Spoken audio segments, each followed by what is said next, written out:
Hey guys, Corey with Camel ADV. Gonna do part 2 of our Yamaha Tenere 700 suspension swap upgrade video series. I want to increase the amount of travel that's on this bike. If I can get an extra 40 mil of travel out of the bike, that would be awesome. We'll put it at the stock height of a KTM 790R.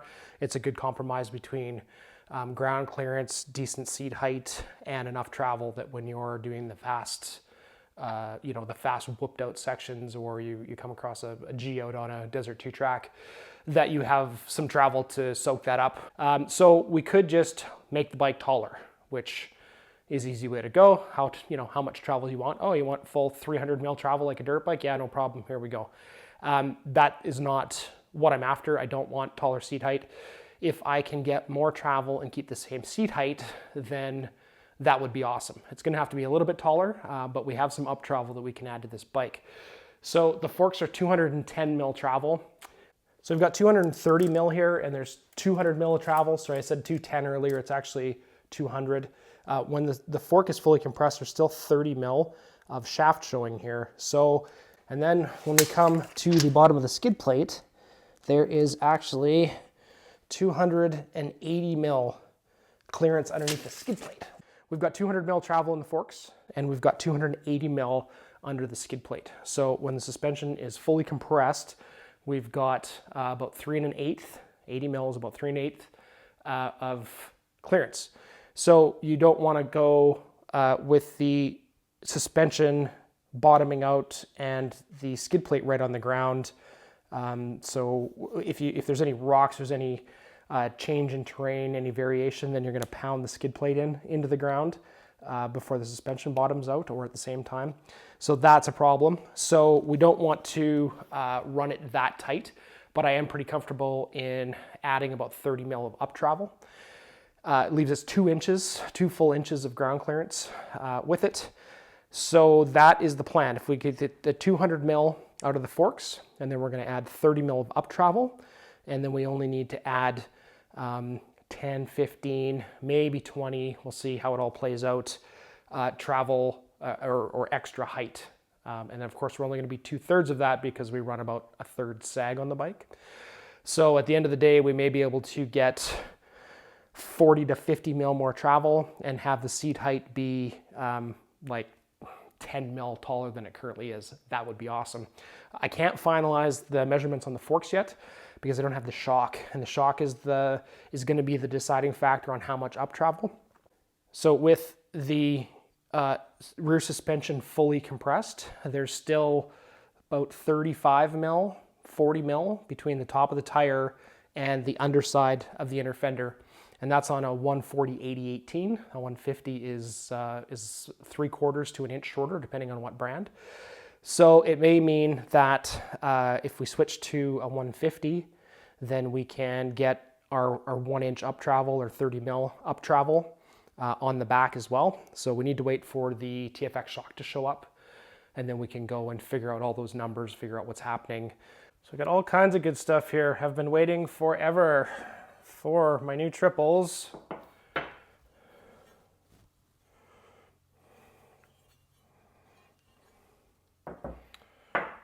My new fork lugs to come in. Literally started working on this stuff in December, middle of December, and we just got them in. So these are the prototypey bits. You can see some of the machining is not super amazing. Little bit rough in a couple of spots. It's a pretty complicated corner though, so probably if I'm going to do production on these, I'm going to have to clean up a bunch of this stuff and make it easier to machine.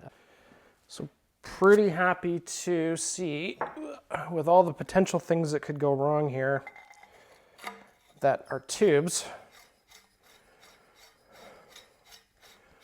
do in fact thread into the lugs. Just one of those things that if that was wrong, it would have just destroyed the whole the whole project would have come grinding to a halt. So the clearance between the ID on the lug and the OD on the shaft is out a little bit. The lug is a little bit too big, and that is entirely my fault. When I gave my designers the specs on the fork tubes, they're 48 mil by 1.0 thread, but they're not actually 48. They're 47.9, 48 or 47.89, somewhere in there. So a little bit of extra clearance in here, which it's so minimal that I don't think I'm going to be able to find shim stock to put in here that's thin enough, but it's enough that I don't want them rocking. When they're tight, they shouldn't, but just over rough terrain, there could be a little bit of flex there. So I'm not sure what I'm going to do with that yet. If I can find shim stock that's thin enough, then I may just put a wrap of that around here to take up that slop before we Loctite everything together. Yeah, really happy with the way these turned out. It'd be interesting to see how all of my measurements and guesstimates and stuff from months ago, how they all have worked out here. But I'm pretty happy with that. It looks pretty badass, in my humble opinion. If my math is right on these, with the full-length cartridges, with the new lugs, all the different offset and stuff here. So this is the factory lug off of the SSS. So there's quite a difference here in overall height, and then the offset too. This guy comes down a little bit further, and we've got about 1.5 inches of extra material here. So the factory forks are 300 mil travel. So because we're losing about 1.5 inches here, we should have 10.5 inches of travel right now. So 10.5 inches of travel at 25.4 mil per inch. So we're 255 mil. And like I said, I was going for between 240, 250 in that range. So if we can put these together, not have to do anything to shorten the rods to limit that travel, that would be awesome. If we can just run them full length, that would be pretty wicked. The only thing is that because this is about 1.5 inches longer, when the rods bottom out, they're going to bottom out there, not here. So I had to make a different stopper. So that's the original stopper. Here, stopper's probably not the right name for it, but we're gonna go with stopper. So this screws on here, and when the forks bottom out, that piece is bottoming out inside the fork here. Boom, that's oil pissing out. So that's where that bottoms out. That's when you get the clunk. So because that lug is coming up, it's 1.5 inches, the fork is not going to bottom out basically until that point, which is way too late. So we're going to pound the seals into here, which is no good. So we made a replacement tube here. So this is going to thread on, and of course, because this is here, it's going to bottom out sooner. And we made it 2 inches long, even though we only need about 1.5 inches. So I'm going to put everything together, and then I'm going to collapse the fork, and I'm going to see where it bottoms out so we can do some fine tuning. So we'll just put this in the lathe and turn that down. I'm guessing probably need to take 10, 12 mil off of it to get it where it needs to be, just based on kind of initial measurements. So it's going to be either a big ego stroke doing this and going, yeah, my measurements from months ago were right, or it's going to be awful because I completely blew it and none of this stuff's going to fit.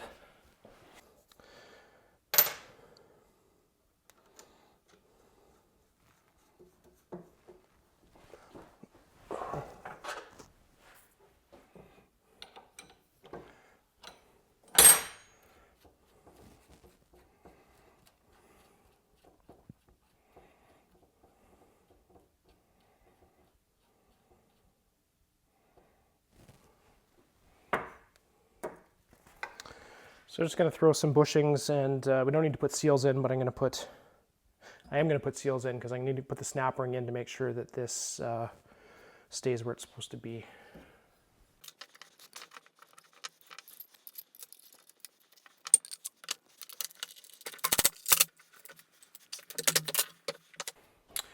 So if I was actually building these forks to run them, all this stuff would be super clean. I'd be wearing gloves. None of this would be oily. Threads would all be cleaned up and stuff. It's just because we're doing kind of a test fit right now. Everything is a little bit on the dirty side. I'm sure the hardcore suspension guys will be cringing. Oh, damn it.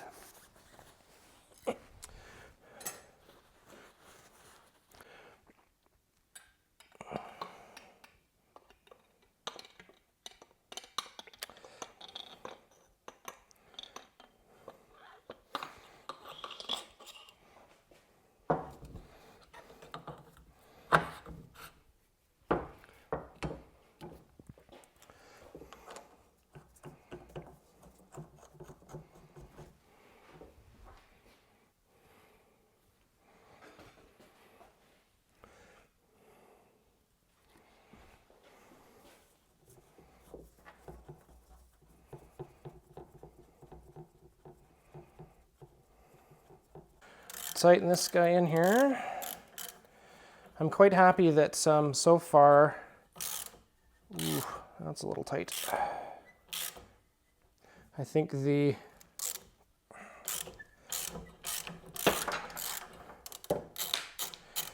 spoke too soon.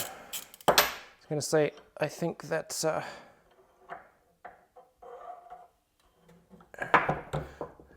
it's awesome. All this stuff is fitting together really well, and all the measurements were good. Got a little bit of a bind here. Wondering if my clearance, oh, that one's going.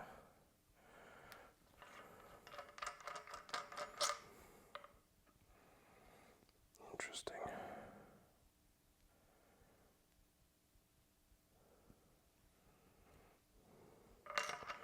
So these are both getting hung up about the same spot. I'm wondering if that,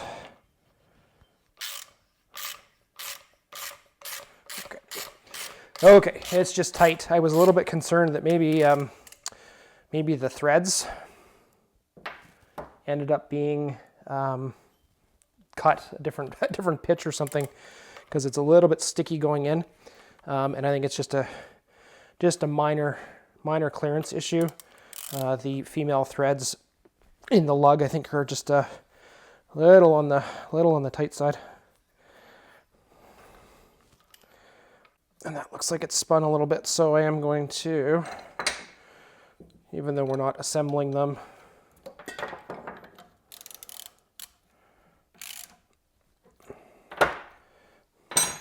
give that just a little bit of help there.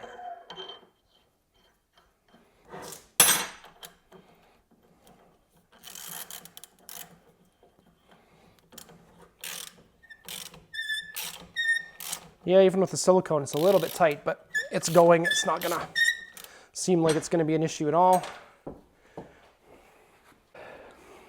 Really need to get soft jaws for this vise.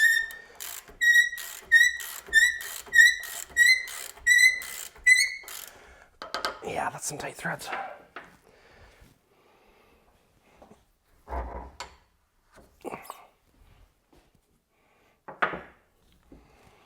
All right. They said we'll have to wait and see what the total travel is going to be when we get the shock here. So now, I'm just gonna push this down, and because this longer rod is in there, we're gonna bottom out. Like I said, we're gonna have something left over. I'm actually gonna put a zip tie on there. That'll be the easiest way to do this.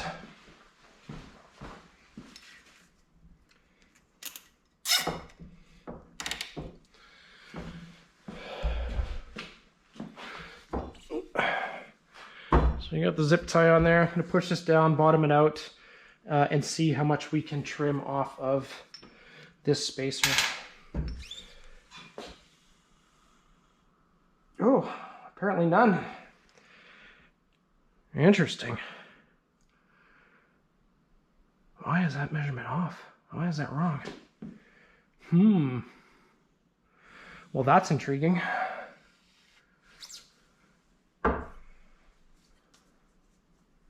Huh.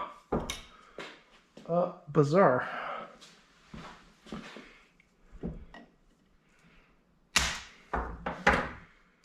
Man, oh man, that's weird. So the depth in this one is 30. That's 33 mil deep from the bottom of the threads to the tip here. This one is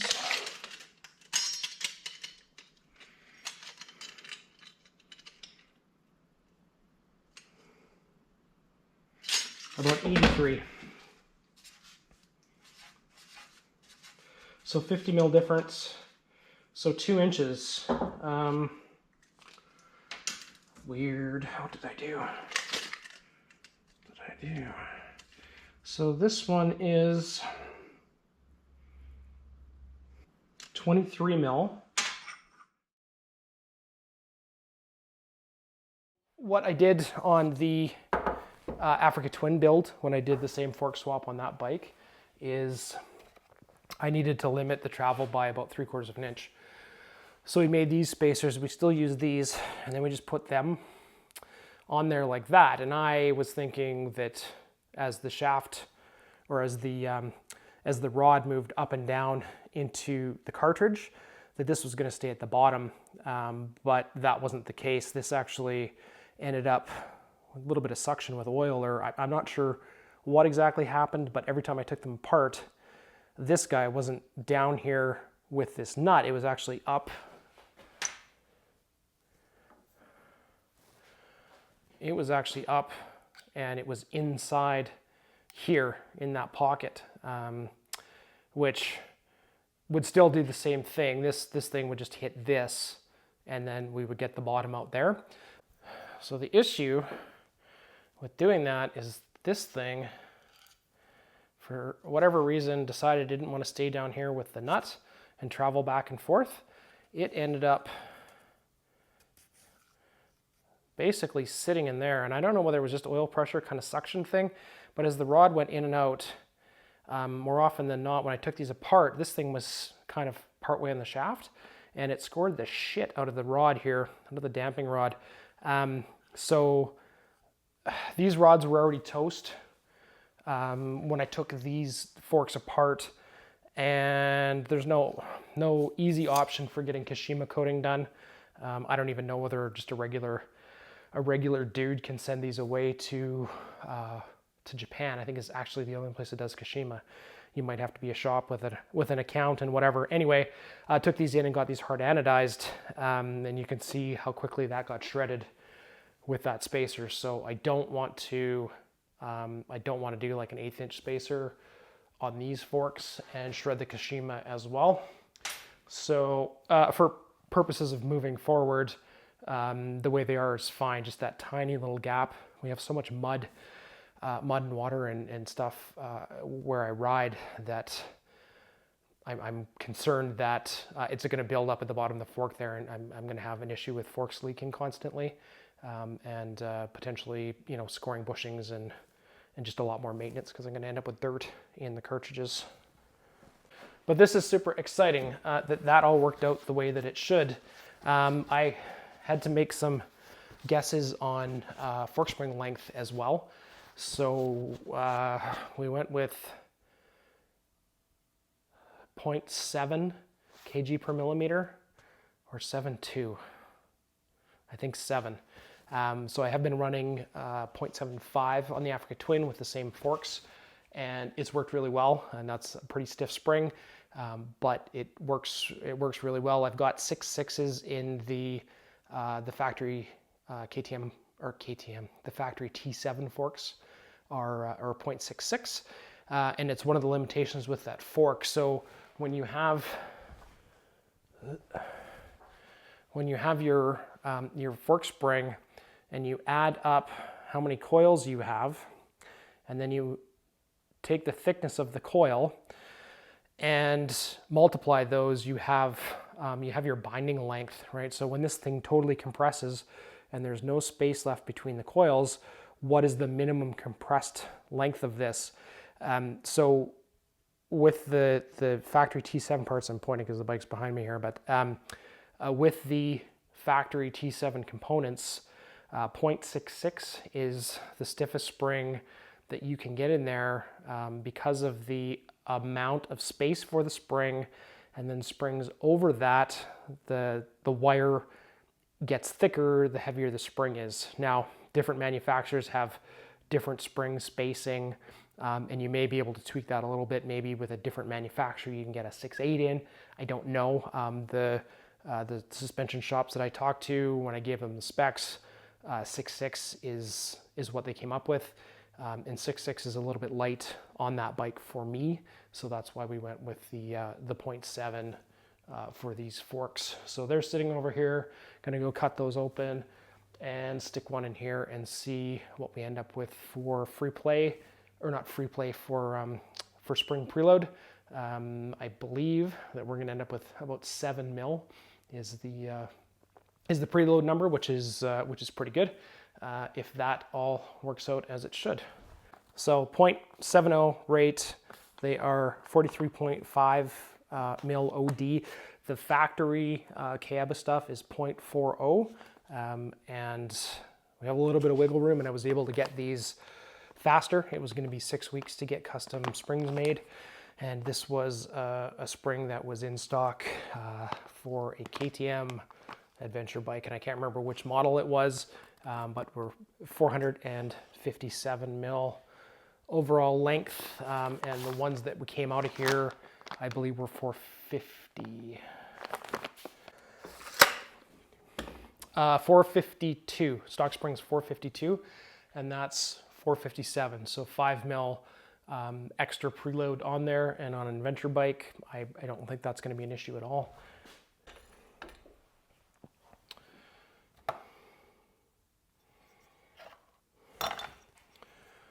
Throw the spring seat on here.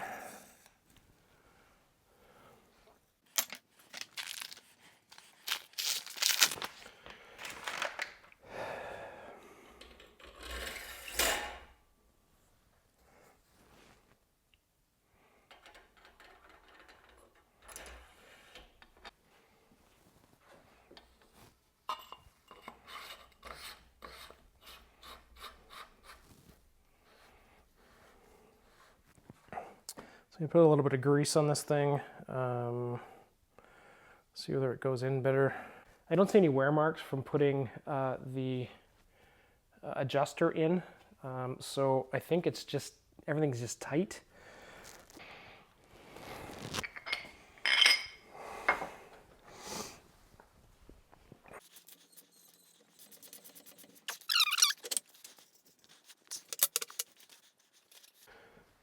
All right, well, we're gonna call that a win. So I end up with 246 mil travel, which is exactly where I wanted it to be. So that works out really well. All right, we're gonna call that the end of video 2. I'm gonna tackle the triple clamps and steering stem on the next video. Yeah, thanks for watching. Check us out next couple of days, next week, whatever, for part 3. Bye.